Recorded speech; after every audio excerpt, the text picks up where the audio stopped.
কাপড়ে বাঁধা। তাই তো সে দেখতে পায় না আমাদের মতো পুলিশ অফিসারদের অপরাধ।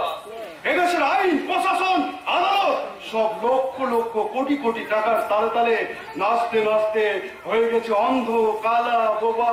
আর এই সুযোগে আমার মতো পুলিশ অফিসাররা ওই মিস্টার গুপ্তের ড্রাগস পাচারের কাজটা কমপ্লিট করে ফেলেছে। এবার মিস্টার গুপ্তের কাছ থেকে পাবো মোটা মোটা অঙ্কের টাকা। না না না না, আমার হাসতে ইচ্ছে করছে না, আমার ভাবতে ইচ্ছে করছে না। সঞ্জয় যতক্ষণ না পর্যন্ত টাকাটা নিয়ে ফিরে আসছে ততক্ষণ আমার কোনো কিছু করতে ভালো লাগছে না। কিন্তু সঞ্জয় এখনো ফিরছে না কেন? ফিরে এসেছি স্যার, এই কোন রকমে পৈতৃক প্রাণটা নিয়ে ফিরে এসেছি। আরে তুমি অমন করে হাঁপাচ্ছ কেন? এখন তো অত গরম পড়েনি। অ্যাক্সিডেন্ট অ্যাক্সিডেন্ট অ্যাক্সিডেন্ট মানে লোক চাপা দিচ্ছে নাকি? Spot death? না স্যার, পুরোপুরি অ্যাক্সিডেন্ট হয়নি, অ্যাক্সিডেন্ট হতে হতে বেঁচে গেছে। ওসব বাজে কথা বাদ দিয়ে বলো, মিস্টার গুপ্ত কত টাকা দিয়ে পাঠিয়েছে? সারা শুয়ারের বাচ্চা আমাকে 1 টাকাও দেয়নি। তোমাকে টাকা দেয়নি? শালা তাহলে কার হাতে টাকা দিয়েছে? তোমাকে বিশ্বাস করেনি, শালা মন্দাবাজ পেয়েছে। কায়দা করে কয়েক লরি ড্রাগস আমি বাইরে পাচার করে দিলাম, আর টাকা দেবার বেলায়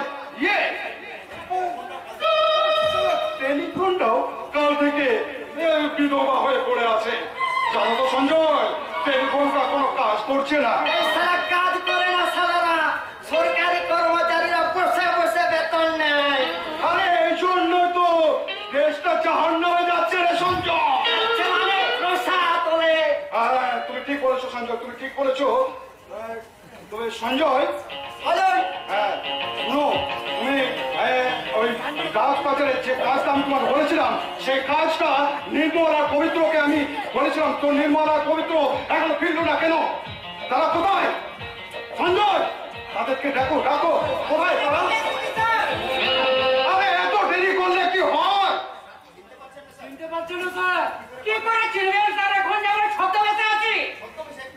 আরে ছদ্মবেশে, কিন্তু তোমাদেরকে তো কেউ চিনতে পারবে না। হ্যাঁ স্যার, বহুরূপীর ছদ্মবেশে। বাহ। আপনারাও যেমন বহুরূপী, আমরাও তেমনই বহুরূপী। পবিত্র। আরে পবিত্র, তুমি? হ্যাঁ স্যার। আমি বুঝতে পারিনি। দেখো, আর হচ্ছে নির্মল।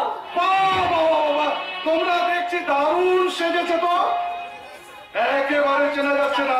সেটা তো আপনাদেরও জানেছে, এই পুলিশের পোশাকে যা চালিয়ে যাচ্ছেন, আর চালিয়ে যাচ্ছেন বলে এই দেশটা জাহান্নামে যাচ্ছে।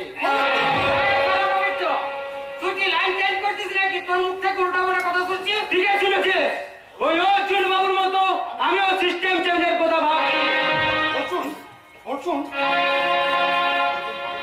অর্জুন,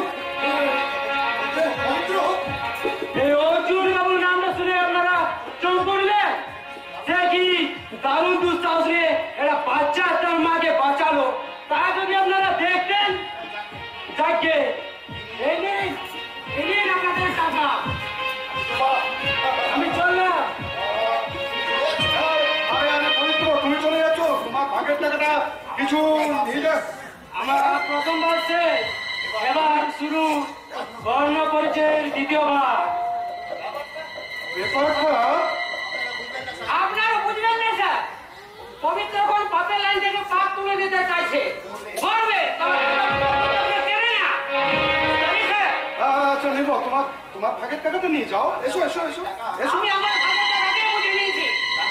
তার মানে আপনার স্যার ঠিকঠাক ভাগ করতেন না, আর যেটা করতেন সেটা হয়তো বান্ধবের পিঠে ভাগ। নির্মল,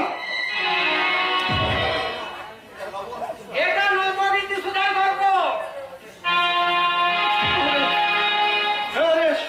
সঞ্জয় দেখো তো, আজকালকে কি যুগ এলো মাইরি, এইসব চোর চিটিং বা সমাজ বিরোধী গুলো ভালো হয়ে যাচ্ছে সঞ্জয়। এখন থানাটা চলবে কি করে বলতে পারি? হ্যাঁ স্যার। আচ্ছা আচ্ছা আচ্ছা সঞ্জয় শুনো, তোমাকে আমি যে টাকা ভর্তি একটা ব্যাগ দেবো, ওটা তুমি ওই শিবানী লাহিড়ির ডেড বডির পাশে রেখে দিয়ে আসবে, আর দেখবে যেন কেউ এই কথা জানতে না পারে। ঠিক আছে? কথা না মনে থাকবে তো?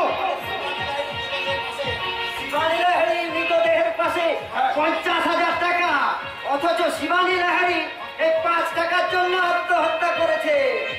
আর রিপোর্টে প্রকাশ, এটা সমাজতান্ত্রিক গণহত্যা বাবারে। এই চোর চিটিং বা সঞ্জয়টাও মাঝে মাঝে মহাভারতের যুগে ফিরে যায়। ব্যাপারটা অন্য কিছু নয় অনিরুদ্ধ। এটা হলো একটা ছিনতাইকারী একটা ভদ্র মহিলার গলা থেকে এই হারটা ছিনতাই করে নিয়ে চলে যাচ্ছে। এটা নিয়ে তুমি ওই থানার মালখানে জমা দিয়েছো।